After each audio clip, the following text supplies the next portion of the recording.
Hi, my friend. Great afternoon, great evening, great morning, wherever you are in the world right now. Let's study God's Word. So, ang didakin natin today is patience and trust. Yung Bible verse niya is from Mark chapter 4, verse 26. Jesus also said, "The kingdom of God is like a farmer who scatters seeds on the ground." So, ang storyteller natin today is si Anthony Rodriguez. So, ang story niya is about his missionary work. Nag-serve siya as a full-time missionary sa Timor-Leste for 5 years. Wow, long. Together yung with his wife, no? So, their two older kids were also born in Timor-Leste.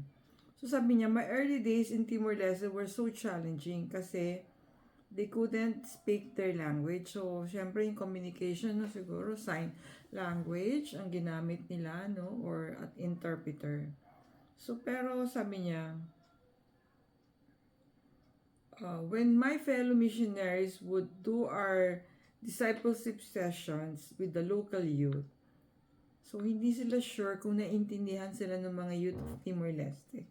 But sabi niya, as I read sa parable for today, I am reminded of the serious nature of the growth of God's kingdom. So, si Lord din yung magbibigay sa iyo ng way on how to execute your mission in life.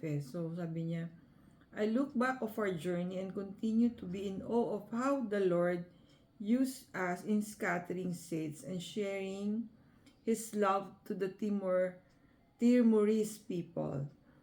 The youth that we took care of years ago are now the leaders of the faith community in Timor-Leste. So, we often seek immediate results in whatever we do. But, yun nga, just like the gospel today, yung teaches us the value of patience and trust. Just like the farmer who waits for the harvest, we're called to trust that God will work through us. So, friend, yan. Marami ang not immediate. Is like, if you plant, diba, it takes months bago mo ma-harvest yung kung ano man yung plant mo. Kung 3 years, no? So, sometimes ganun po. Even in our personal goals, there are goals that takes time. Like, finishing our studies, hindi naman natin makuha yan in 1 year. Sometimes 10 years or kung medicine pa dyan, takes 30 years old na hindi pa tapos yung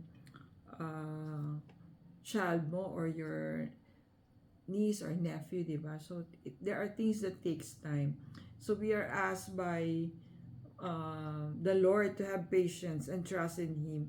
Kung sa mga binibigay niya sa atin na challenges or mission, there are talagang investment in time, talents, and pressure. Thank you for watching. See you on our next video.